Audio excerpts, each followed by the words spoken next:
O caixão estava aberto, as flores brancas perfumavam o ambiente, e Paulo chorava lágrimas que eu sabia serem falsas. Ele não imaginava que eu podia ouvir cada palavra sussurrada para minha cunhada Sônia, enquanto fingia estar morta ali dentro. Agora só falta esperar o seguro sair, murmurou ele, secando os olhos com um lenço que permanecia completamente seco. A ironia da situação me fazia querer rir, mas eu precisava permanecer imóvel, com o gravador escondido na minha mão registrando cada confissão. Como chegamos até aqui? Como uma mulher que já havia conquistado seu espaço no mundo pôde ser tão cegamente enganada pelo homem que amava? Deixe-me contar como descobri que meu próprio marido estava tentando me matar pelo dinheiro do seguro de vida, e como consegui virar o jogo contra ele de uma forma que jamais imaginaria. Meu nome é Renata, tenho 42 anos, e por muito tempo acreditei que tinha encontrado o amor da minha vida em Paulo. Minha trajetória não foi convencional. Durante 15 anos, trabalhei como atriz, participando de novelas, peças de teatro e alguns filmes que me trouxeram não apenas reconhecimento, mas também uma estabilidade financeira considerável. Nunca fui do tipo que sonhava apenas em casar e ter filhos. Eu queria construir minha própria história, ser dona do meu destino. Quando conheci Paulo há 9 anos, eu estava no auge da minha carreira. Ele trabalhava como contador em uma empresa de médio porte, ganhava cerca de R$ 4.000 por mês e parecia genuinamente impressionado com minha independência. Você é diferente de todas as mulheres que conheci, dizia ele, com aquele sorriso que me conquistou desde o primeiro encontro. Forte, determinada, bem-sucedida. Eu admiro isso em você. Durante o primeiro ano de relacionamento, Paulo se mostrou o companheiro perfeito. Respeitava minha agenda corrida, me apoiava nos projetos, vibrava com minhas conquistas. Quando eu chegava cansada de longas gravações, ele preparava meu jantar favorito e massageava meus pés enquanto eu contava sobre o dia. Você merece ser cuidada, sussurrava no meu ouvido. Quero ser o homem que te dá todo o amor do mundo. Foi assim que, aos poucos, ele começou a plantar a semente da ideia de que eu não precisava trabalhar tanto. Você já conquistou tudo o que queria na carreira, argumentava durante nossos passeios no parque aos domingos. Por que não aproveita a vida? Viaja, descansa, faz as coisas que realmente te fazem feliz? Quando eu questionava sobre nossa estabilidade financeira, ele segurava minhas mãos com uma ternura que parecia sincera. Eu cuido de nós dois. Você já trabalhou o suficiente para várias vidas. O pedido de casamento veio no nosso segundo aniversário de namoro. Paulo organizou um jantar íntimo em casa, com velas e minha música favorita tocando ao fundo. Quando se ajoelhou com o anel na mão, seus olhos estavam úmidos de emoção. Renata, você transformou minha vida. Antes de te conhecer, eu apenas existia. Com você, eu aprendi o que é viver de verdade. Quer ser minha esposa? Como eu poderia dizer não para um homem que me olhava como se eu fosse a 8ª maravilha do mundo? Nos casamos em uma cerimônia pequena, mas elegante, apenas com familiares próximos e alguns amigos íntimos. Sônia, irmã mais nova de Paulo, foi uma das madrinhas. Ela sempre foi cordial comigo, mas havia algo em seu olhar que me incomodava. Uma frieza disfarçada de gentileza, como se estivesse constantemente me avaliando. Que bom que meu irmão finalmente encontrou alguém à altura dele, disse ela durante o brinde, com um sorriso que não chegava aos olhos. Nos primeiros anos de casamento, nossa vida parecia um conto de fadas. Paulo se mostrava cada vez mais atencioso, e eu, gradualmente, fui diminuindo minha carga de trabalho. Ele sugeriu que comprássemos uma casa maior, em um bairro mais sofisticado. Com seus rendimentos e economias, podemos ter o lar dos nossos sonhos, propôs, mostrando-me plantas de casas lindas em condomínios fechados. Acabei investindo R$ 300.000 das minhas economias na entrada da casa nova. Agora temos nosso cantinho perfeito, dizia Paulo, abraçando-me na varanda da nova casa enquanto observávamos o jardim. Aqui vamos construir nossa família, nossa história. Eu me sentia completa, realizada, amada. Quando decidiu que era hora de eu me aposentar completamente da carreira artística, aos 34 anos, não hesitei. Você merece descansar, minha linda. Deixa eu cuidar de você agora. Foi nessa época que Paulo começou a falar sobre seguros de vida. Amor, precisamos nos proteger, dizia, folheando catálogos de seguradoras durante o café da manhã. Se algo acontecer com um de nós, o outro precisa estar amparado financeiramente. A princípio, a ideia me pareceu sensata. Ambos fizemos seguros, mas Paulo insistiu que o meu fosse mais robusto. Você é meu maior tesouro, repetia beijando minha testa. Se eu te perder, pelo menos quero ter certeza de que você não passará necessidade. O seguro que fizemos foi de R$ 2.500.000. Na época me pareceu exagerado, mas Paulo argumentou que era proporcional ao nosso padrão de vida. Melhor sobrar do que faltar, dizia, assinando os documentos ao meu lado. Sônia, que estava presente naquele dia, comentou: Que bom que vocês estão se precavendo. A vida é tão incerta. Havia algo em seu tom que me deixou desconfortável, mas não conseguia identificar exatamente o que. Os primeiros sinais de que algo estava errado começaram há cerca de 6 meses.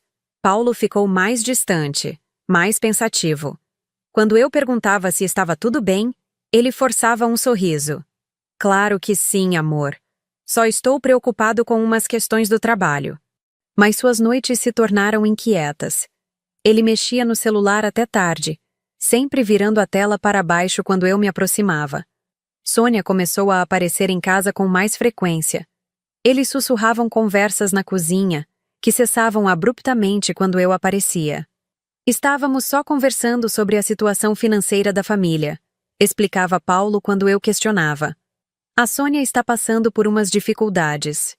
Quando perguntei diretamente para ela se precisava de ajuda, Sônia sorriu daquela forma estranha. Não se preocupe, Renata. Logo tudo se resolve. Foi mais ou menos nessa época que comecei a me sentir estranha. Meus remédios para a ansiedade, que tomava desde a adolescência, pareciam ter um gosto diferente. Mais amargo, deixando uma sensação metálica na boca. Quando comentei com Paulo, ele examinou os comprimidos com cara de preocupação. Deve ser um lote diferente, amor. Quer que eu troque na farmácia? Mas a sensação persistia. E pior, eu me sentia cada vez mais fraca, sonolenta, com tonturas constantes. Você anda muito estressada, observava Paulo quando eu reclamava dos sintomas. Talvez devesse aumentar a dose dos remédios, ou procurar um médico. Sônia sempre concordava. Renata sempre foi meio hipocondríaca mesmo, desde que a conheci, sempre achando que está com alguma coisa.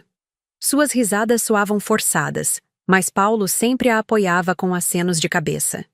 As conversas secretas entre eles se intensificaram. Certa manhã, acordei mais cedo e ouvi vozes vindas da cozinha. Paulo falava baixo. Tem que ser devagar, sem levantar suspeitas. A resposta de Sônia era ainda mais sussurrada. 2 meses no máximo. Depois disso, vai parecer natural.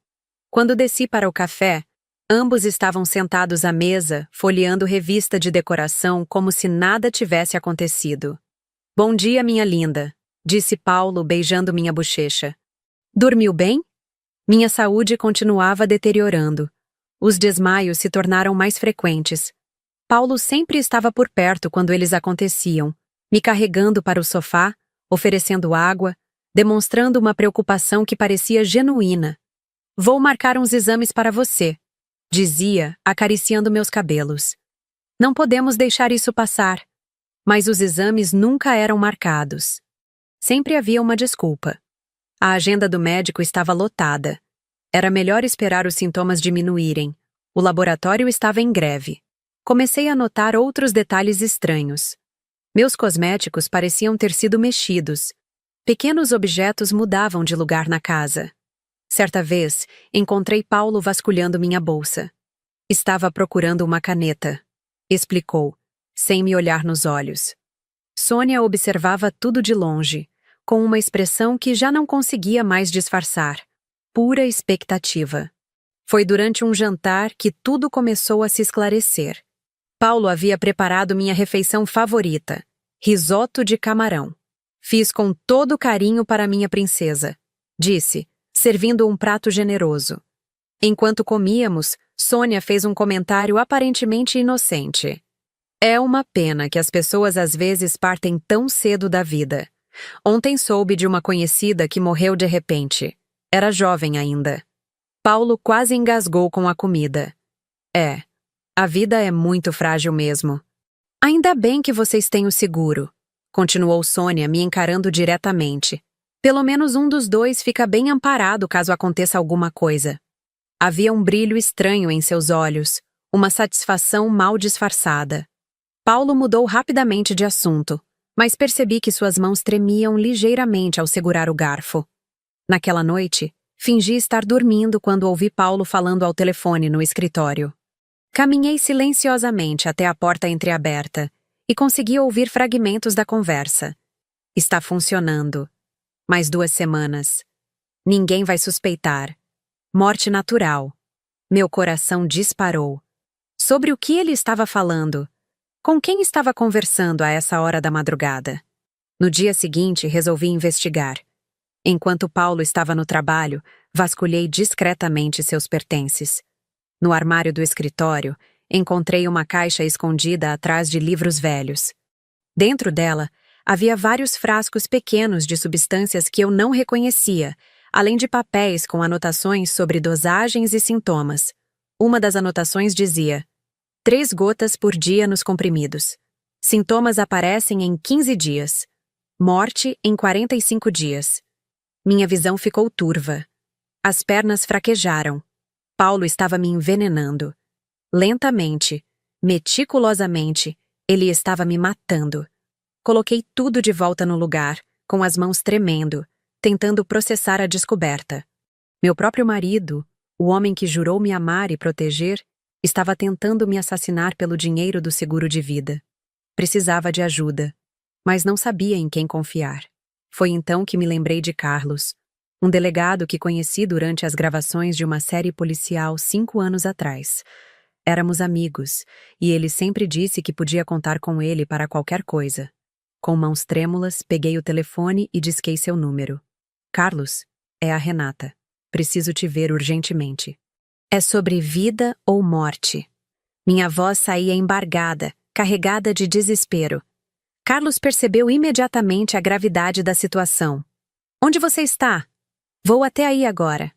Marcamos de nos encontrar em um café discreto no centro da cidade, longe de casa. Quando contei tudo para Carlos, vi a expressão dele mudar completamente. O semblante relaxado deu lugar a uma seriedade profissional que eu conhecia das gravações. Renata, isso é tentativa de homicídio. Precisamos de provas concretas para prender seu marido e sua cunhada. Ele explicou que seria difícil provar o envenenamento apenas com as substâncias que encontrei, já que Paulo poderia alegar que eram para outros fins. Tenho uma ideia, disse Carlos, inclinando-se sobre a mesa. É arriscada, mas pode funcionar. Que tal fingirmos sua morte para pegá-los em flagrante? A princípio, a sugestão me pareceu absurda, mas quanto mais ele explicava, mais a ideia fazia sentido. Eles vão se sentir seguros, vão comemorar, vão confessar tudo, e nós vamos estar gravando cada palavra. O plano era complexo, mas genial.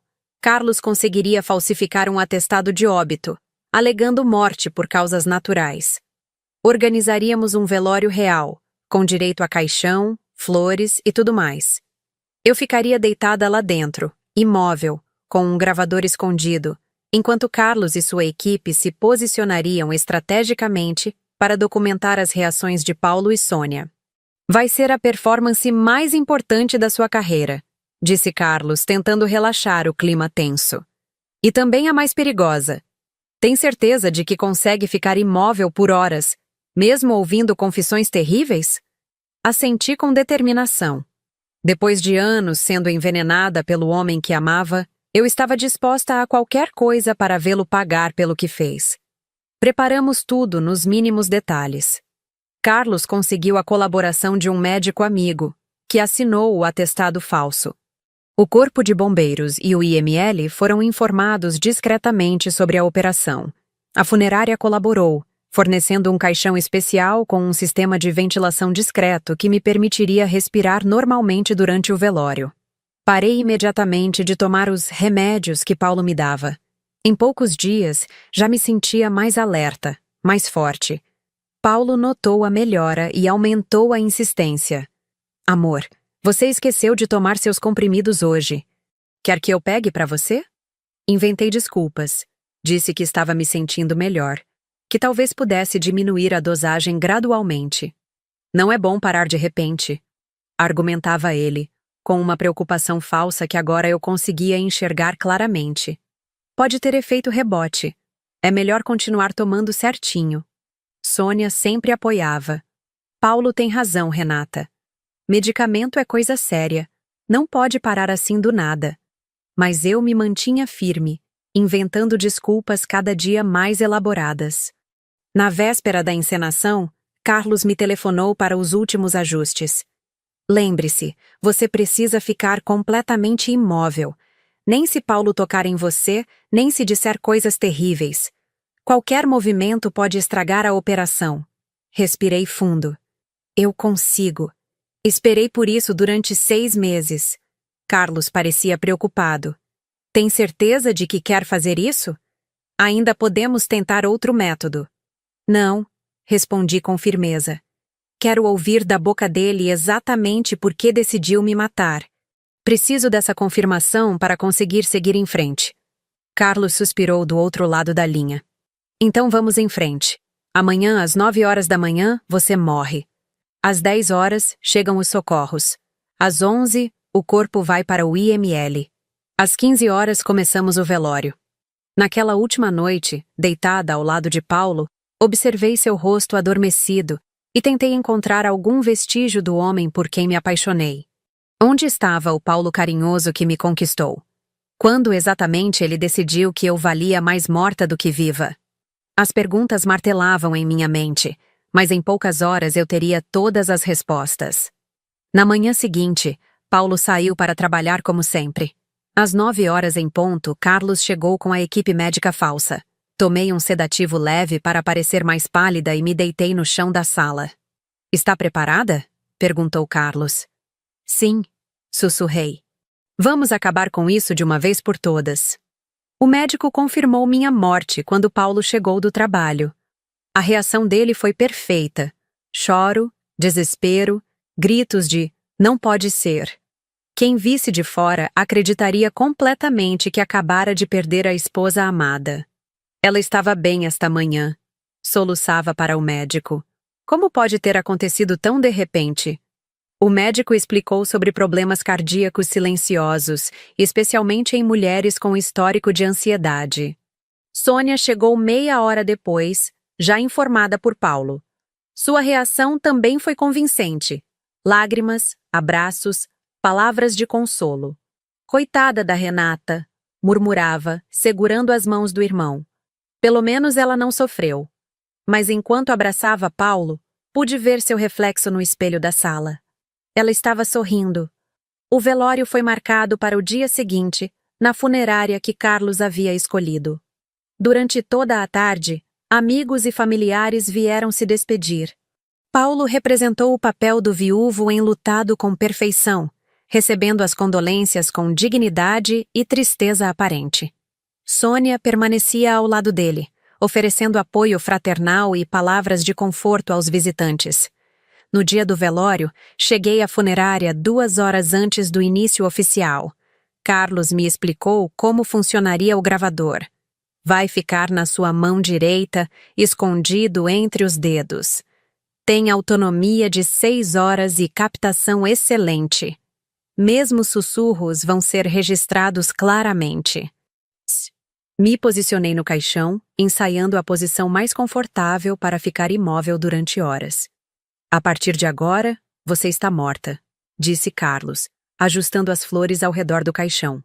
Lembre-se, nem piscar, nem engolir saliva muito alto, nem fazer qualquer movimento. Eu e minha equipe estaremos distribuídos pelo salão, mas não podemos intervir até termos confissões claras de ambos. Respirei fundo uma última vez antes de fechar os olhos e me tornar oficialmente morta. Os primeiros visitantes chegaram pontualmente às 15 horas.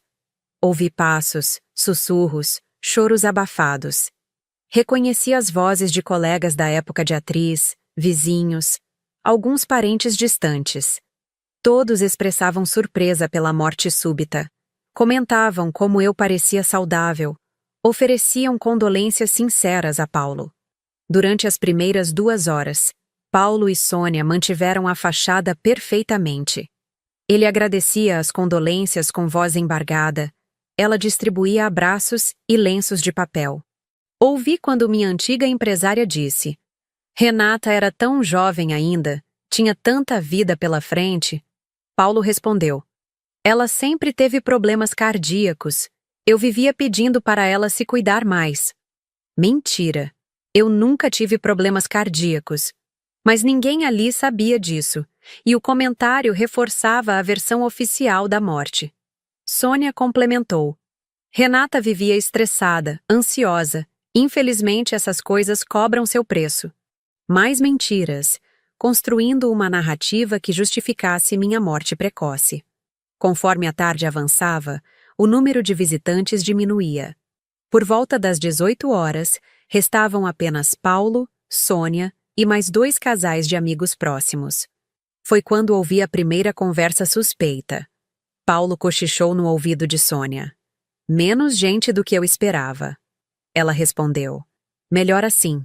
Quanto menos alarde, melhor para nós.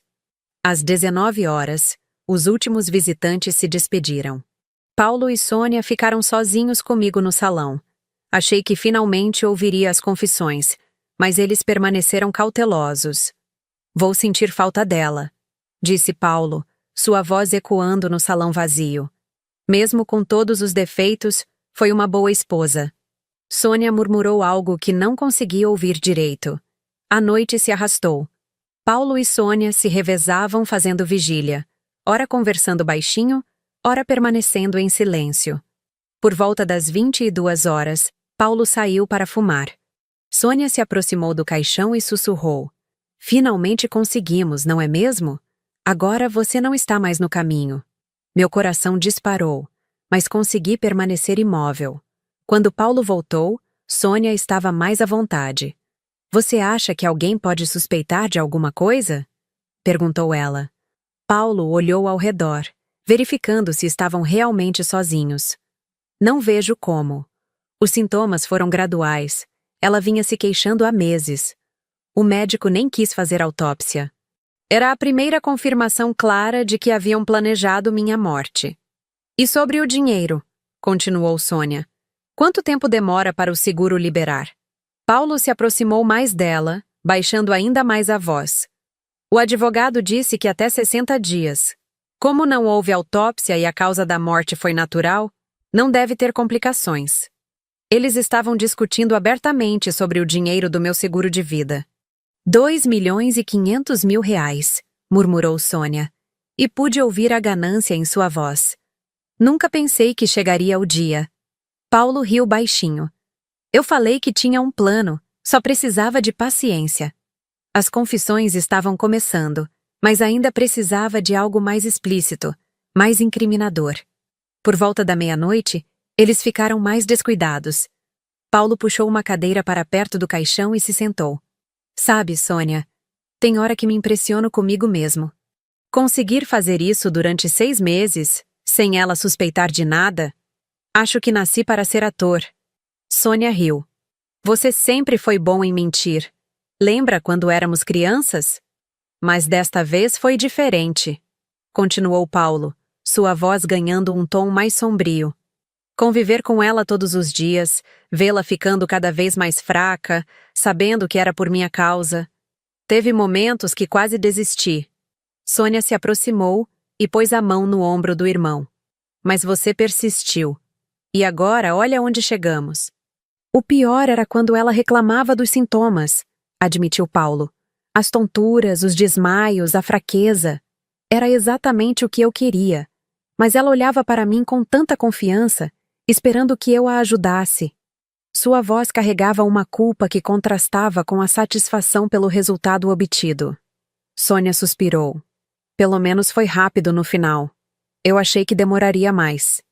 Paulo balançou a cabeça. Aumentei a dose na última semana. Estava ficando impaciente. Ali estava, a confissão explícita do envenenamento. Paulo admitiu ter aumentado a dosagem para acelerar minha morte. E se alguém resolver investigar? Perguntou Sônia, demonstrando uma preocupação tardia. Paulo se levantou e caminhou pelo salão. Quem vai investigar? Ela não tinha parentes próximos. Os poucos amigos acreditaram na versão da morte natural. Além disso, o veneno que usei sai do organismo em 48 horas. Mesmo que fizessem autópsia agora, não encontrariam nada. Veneno. Ele disse veneno. A palavra ecoou em minha mente como uma sirene. Paulo havia usado a palavra específica, não deixando margem para interpretações. Ele havia me envenenado deliberadamente, com conhecimento dos efeitos e do tempo necessário para minha morte. Você é realmente um gênio, elogiou Sônia. Quando você me contou o plano, achei que estava louco, mas funcionou perfeitamente. Paulo voltou a se sentar. Foi necessário. Ela estava começando a me questionar sobre dinheiro. Queria voltar a trabalhar. Logo descobriria que gastei as economias dela em outros investimentos. Outros investimentos. Então, não era apenas ganância pelo seguro de vida. Paulo havia roubado minhas economias e me matado para cobrir o roubo com o dinheiro do seguro. A traição era ainda maior do que eu imaginava. Quanto você gastou exatamente? Perguntou Sônia. Paulo hesitou antes de responder. 350 mil reais. Investi tudo naquele negócio de criptomoedas que deu errado. Quando percebi que havia perdido tudo, já era tarde demais. Ele havia perdido minhas economias em investimentos arriscados e decidido me matar para recuperar o dinheiro. Mas agora, com o seguro, você fica até melhor do que antes, observou Sônia. 2.500.000 é muito mais do que 350 mil. Paulo concordou. Muito mais. Posso até parar de trabalhar por alguns anos, viajar, aproveitar a vida.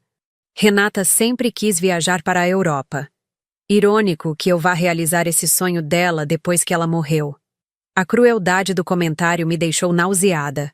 Paulo planejava usar o dinheiro do meu assassinato para realizar os sonhos que tínhamos juntos. Era como se estivesse não apenas me matando fisicamente, mas também profanando nossas memórias. E eu? Perguntou Sônia. Qual vai ser minha parte? Paulo sorriu. Como combinamos? 50% para você. 1.250.000 reais. Acho que dá para você parar de trabalhar também. Então Sônia não era apenas cúmplice. Ela era sócia no meu assassinato. Valeu a pena esperar, disse Sônia, suspirando com satisfação. 6 meses observando ela definhar, fingindo preocupação, consolando você. Foi difícil às vezes não rir quando ela reclamava que estava se sentindo mal. O prazer na voz dela ao descrever meu sofrimento era perturbador. Paulo se levantou e caminhou até o caixão. Por um momento, achei que me tocaria, mas ele apenas ajeitou uma das flores. Adeus, Renata, disse em voz baixa. Obrigado por tudo, pelo dinheiro, pela casa, pela vida confortável que me proporcionou. E desculpa por ter que terminar assim. Desculpa nada, interrompeu Sônia. Ela teve uma vida boa. 15 anos de carreira, 8 anos de casamento feliz. Muita gente não tem nem isso. Como se meus 42 anos de vida fossem um favor que eles me concederam. É verdade, concordou Paulo. E pelo menos ela morreu sem saber a verdade. Imagina se descobrisse que o próprio marido estava envenenando ela? O choque emocional seria terrível. Eles riam da minha suposta ignorância, sem saber que eu estava ouvindo cada palavra. Por volta das 2 horas da manhã, Carlos e sua equipe começaram a se movimentar discretamente. Ouvi passos abafados, sussurros quase imperceptíveis. Paulo e Sônia continuavam conversando, cada vez mais relaxados, confessando detalhes sobre como obtiveram o veneno, como calcularam as dosagens, como planejaram a farsa da preocupação conjugal. O mais difícil foi manter a fachada do marido apaixonado, admitiu Paulo. principalmente nas últimas semanas, quando ela estava muito fraca. Teve uma noite que ela quase desmaiou na escada. Tive que carregá-la para o quarto, fingir desespero, ameaçar chamar a ambulância. Sônia riu. Você sempre foi bom ator. Aprendi com a melhor, respondeu Paulo, olhando para o caixão. Renata me ensinou muito sobre interpretação durante esses anos. Nunca imaginei que usaria essas lições para enganá-la. Ele estava usando conhecimentos que aprendeu comigo para executar meu assassinato. A traição ganhava camadas cada vez mais profundas. Finalmente, às 2h45 da manhã, Carlos deu o sinal. As luzes do salão se acenderam completamente, e vozes firmes ecoaram. Polícia! Ninguém se mova! Paulo e Sônia ficaram paralisados, sem entender o que estava acontecendo. Foi então que me levantei lentamente do caixão, o gravador na mão, encarando os dois assassinos que pensavam ter me enterrado. O rosto de Paulo ficou branco como as flores ao meu redor. Sônia começou a tremer, seus olhos saltando de mim para os policiais que cercavam o salão. Surpresa, querido! Disse com a voz firme que eles pensaram que nunca mais ouviriam. Desta vez, quem morreu foi sua mentira. Paulo tentou falar, mas apenas sons incoerentes saíram de sua garganta.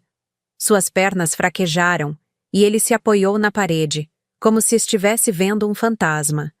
Isso não é possível, murmurou Sônia, seus olhos fixos em mim, como se tentasse entender se eu era real. Você estava morta. Eu vi o médico confirmar. Eu vi o atestado. Sua voz saía trêmula, carregada de pânico e incredulidade. Carlos se aproximou, mostrando seu distintivo. Delegado Carlos Mendonça. Paulo Silva e Sônia Silva. Vocês estão presos por tentativa de homicídio qualificado. Enquanto ele falava, outros policiais já se posicionavam atrás dos dois, prontos para as algemas. Renata! Paulo finalmente conseguiu pronunciar meu nome, sua voz saindo como um sussurro desesperado. Você não entende. Eu posso explicar tudo. Não é o que parece.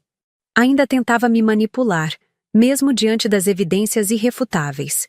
Levantei o gravador para que ele pudesse ver. Posso explicar também, Paulo. Posso explicar como você me envenenou durante 6 meses. Como perdeu minhas economias e decidiu me matar para cobrir o roubo. Como planejou dividir o dinheiro do meu seguro de vida com sua irmã. Cada palavra saía carregada de uma raiva fria que eu nunca havia sentido antes. As gravações, sussurrou Sônia, a realidade finalmente chegando até ela. Vocês gravaram tudo.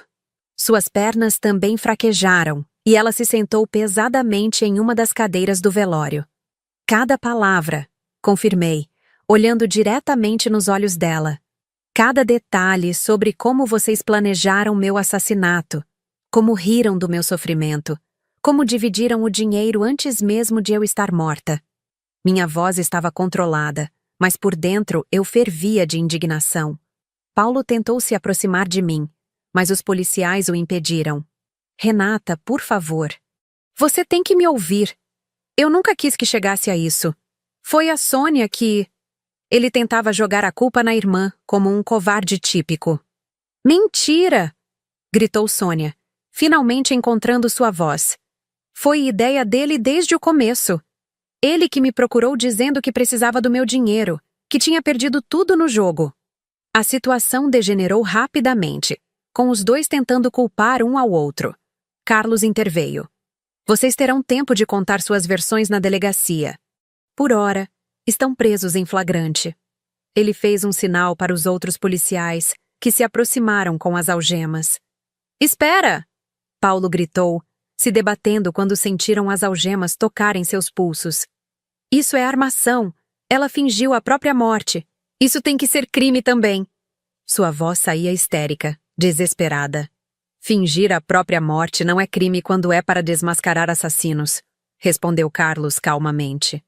E temos aqui confissões detalhadas de tentativa de homicídio, além das evidências dos venenos encontrados em sua casa. Ele mostrou um saco plástico com os frascos que Paulo escondia no escritório. Sônia estava chorando agora, lágrimas genuínas de desespero correndo pelo rosto. Renata, você tem que entender. Eu estava desesperada. Estava cheia de dívidas. Ia perder minha casa. Paulo disse que seria rápido, que você não sofreria. Ela tentava despertar minha compaixão, como se isso pudesse diminuir a gravidade do que fizeram. 6 meses de sofrimento, respondi friamente. 6 meses me sentindo fraca, confusa, morrendo aos poucos sem entender por quê. Vocês chamam isso de não sofrer? Minha voz ecoou pelo salão vazio, carregada de toda a dor que havia acumulado durante esses meses terríveis. Por favor, implorou Paulo, agora completamente quebrado. Eu sei que errei. Eu sei que fiz uma coisa terrível. Mas foi por desespero. Eu perdi tudo, Renata. Não sabia mais o que fazer. As lágrimas escorriam pelo seu rosto, mas eu não sentia mais nada por ele além de nojo. Você tinha escolhas, respondi, me aproximando dele pela última vez. Podia ter me contado sobre as dívidas, podia ter pedido ajuda, podia ter sido honesto, mas escolheu me matar. Cada palavra saía medida, controlada. Escolheu me envenenar lentamente enquanto fingia me amar. Carlos me tocou gentilmente no ombro. Renata, é melhor deixarmos eles serem levados. Você já passou por trauma suficiente. Ele estava certo. Eu não precisava prolongar aquele confronto. Enquanto Paulo e Sônia eram conduzidos para fora do salão, ouvi Paulo gritar uma última vez. Renata, eu realmente te amei. No começo era verdade. Não me virei para olhá-lo. Mesmo que houvesse uma fagulha de verdade naquelas palavras, ela havia sido completamente apagada por 6 meses de traição e tentativa de assassinato. Sônia passou por mim em silêncio, cabeça baixa, completamente derrotada.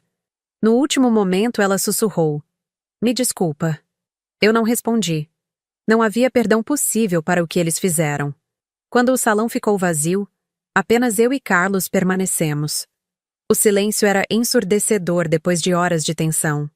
Olhei para o caixão onde havia passado a noite inteira fingindo estar morta e senti uma estranha sensação de renascimento. Como você está se sentindo? Perguntou Carlos, sua voz carregada de preocupação genuína. Sei que não foi fácil ouvir tudo aquilo. Ele estava certo. As confissões haviam sido mais dolorosas do que eu imaginara. Aliviada, respondi após um momento de reflexão. Durante meses, achei que estava ficando louca. Os sintomas, as tonturas, a fraqueza. Agora sei que não era imaginação minha.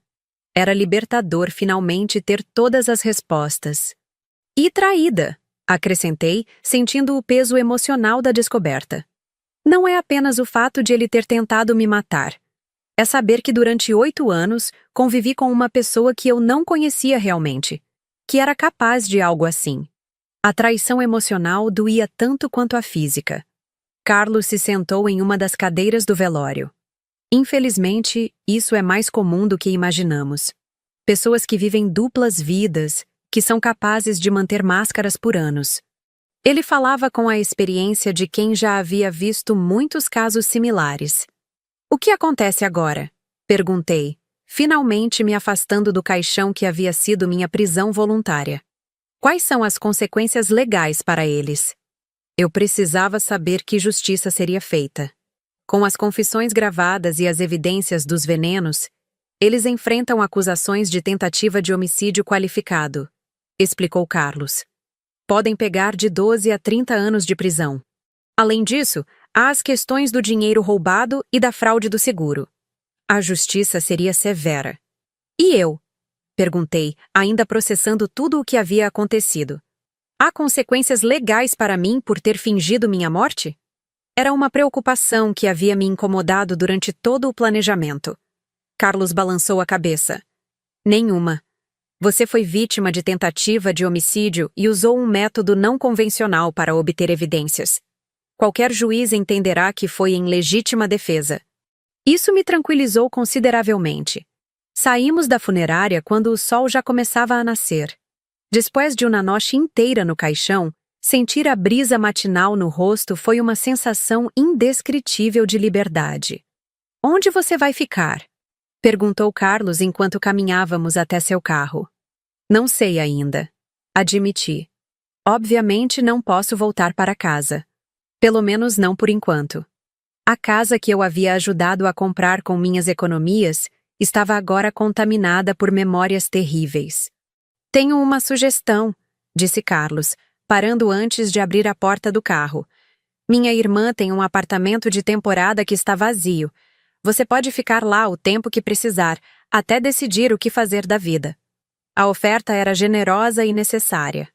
Obrigada, respondi, sentindo uma gratidão genuína pela primeira vez em meses. Não sei como vou te agradecer por tudo isso. Você literalmente salvou minha vida. Sem a ajuda dele, eu estaria realmente morta naquele momento. Carlos sorriu. Só fiz meu trabalho. E além disso, você que teve a coragem de passar por aquela encenação. Não foi fácil ficar imóvel ouvindo confissões de assassinato. Ele estava certo. Havia sido uma das experiências mais difíceis da minha vida. Durante o trajeto até o apartamento, refletimos sobre os próximos passos. Haveria o processo judicial, audiências, depoimentos.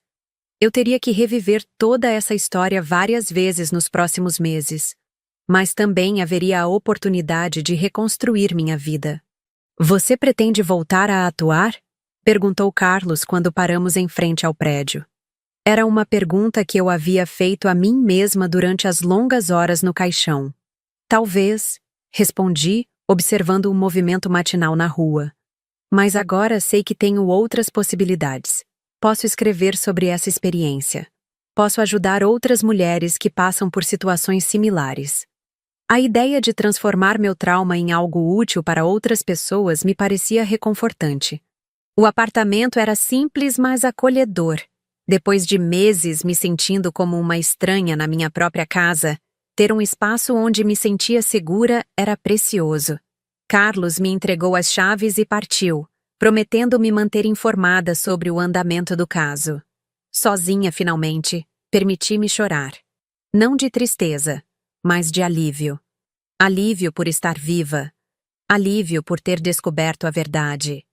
Alívio por ter encontrado forças para lutar contra aqueles que tentaram me destruir. Durante 15 minutos, deixei as lágrimas fluírem livremente, lavando toda a dor acumulada.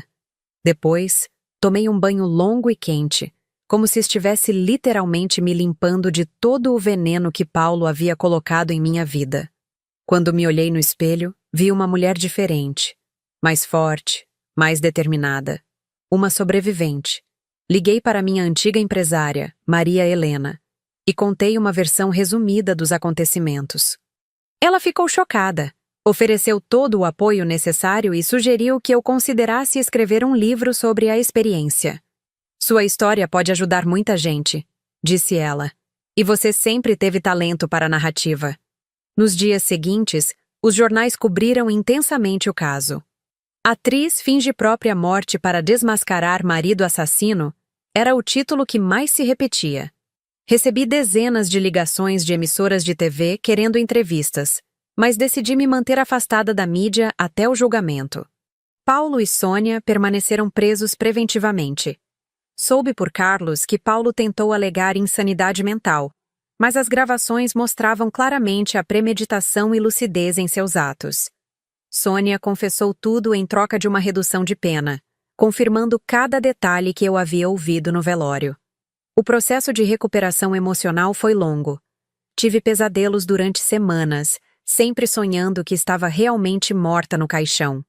Procurei ajuda psicológica e descobri que havia desenvolvido uma forma de estresse pós-traumático. Mas com o tempo e tratamento adequado, consegui processar a experiência de forma saudável.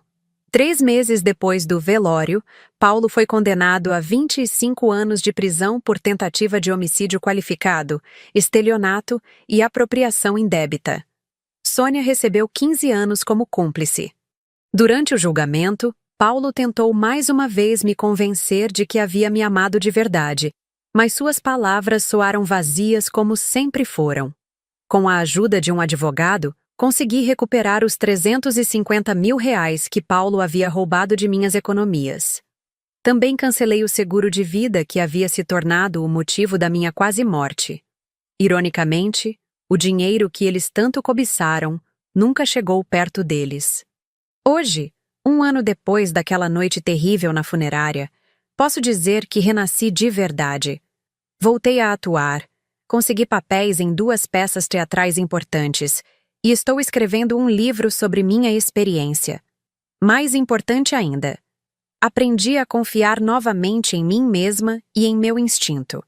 O apartamento que Carlos me emprestou temporariamente se tornou meu novo lar. Comprei o imóvel da irmã dele e o decorei completamente do meu jeito. Cada objeto, cada cor, cada móvel foi escolhido por mim, para mim. É a primeira vez na vida que tenho um espaço que é verdadeiramente meu. Às vezes, pessoas me perguntam se tenho medo de me relacionar novamente, se consigo confiar em homens depois do que Paulo me fez. A resposta é complexa. Tenho mais cautela, certamente. Observo sinais que antes ignorava. Mas também sei que não posso permitir que a maldade de uma pessoa destrua minha capacidade de amar e ser amada. O que aprendi, acima de tudo, é que nossa intuição geralmente está certa. Durante meses, senti que algo estava errado, mas ignorei os sinais porque queria acreditar no amor que Paulo demonstrava. Agora sei que amor verdadeiro não vem acompanhado de manipulação, controle ou mentiras. Também descobri uma força em mim que não sabia que existia. Passar 6 horas imóvel em um caixão, ouvindo confissões de pessoas que tentaram me matar, exigiu uma coragem que eu não imaginava possuir. Se conseguir superar isso, posso superar qualquer desafio que a vida me apresentar. Minha história se tornou um exemplo para outras mulheres que passam por relacionamentos abusivos. Recebo cartas e mensagens de pessoas que se identificaram com minha experiência e encontraram forças para sair de situações similares. Isso dá um sentido maior ao trauma que vivi. Carlos se tornou um amigo verdadeiro. Almoçamos juntos uma vez por mês e ele sempre pergunta como estou lidando com as sequelas emocionais. Você é uma das pessoas mais corajosas que conheci, diz ele sempre. Não foi só coragem, respondo. Foi desespero para continuar vivendo. Comecei a dar palestras sobre relacionamentos abusivos e sinais de alerta que as mulheres devem observar. Conto minha história não para chocar, mas para educar. Quantas mulheres estão sendo envenenadas lentamente pelos próprios companheiros sem perceber? Quantas estão ignorando sinais óbvios porque querem acreditar no amor? A ironia é que Paulo me ensinou mais sobre mim mesma do que todos os relacionamentos anteriores juntos. Ele me mostrou que sou forte o suficiente para sobreviver à traição mais brutal, que posso confiar em meu instinto, que mereço um amor verdadeiro, honesto, sem segundas intenções. Hoje, quando acordo todas as manhãs neste apartamento que é genuinamente meu, sinto uma gratidão profunda por estar viva. Gratidão por ter descoberto a verdade a tempo. Gratidão por ter tido coragem de lutar. Gratidão por ter pessoas como Carlos que me ajudaram quando mais precisei. Sei que muitas mulheres não têm a sorte que tive. Não conseguem descobrir a tempo. Não têm amigos na polícia. Não encontram forças para lutar. É por elas que continuo contando minha história, mesmo quando é doloroso reviver os detalhes. Se você está lendo isso e algo na sua vida não parece certo, confie no seu instinto. Se seu parceiro mudou seu comportamento drasticamente, se você está se sentindo estranha fisicamente sem explicação médica, se conversas param quando você chega perto, preste atenção. Sua vida pode depender disso. Não ignore os sinais como eu ignorei. Não aceite explicações que não fazem sentido. Não deixe que o amor, ou o que você pensa ser amor, te segue para a realidade. E lembre-se, você é mais forte do que imagina. Se eu conseguir me levantar daquele caixão e enfrentar meus assassinos, você também pode encontrar forças para enfrentar qualquer situação. A vida me ensinou que às vezes precisamos fingir nossa própria morte para descobrir quem realmente está do nosso lado. No meu caso, a descoberta foi terrível, mas também libertadora. Hoje sei que estou rodeada apenas de pessoas que me amam de verdade. E isso, depois de tudo o que passei, é o maior presente que poderia receber. Então, me conte nos comentários.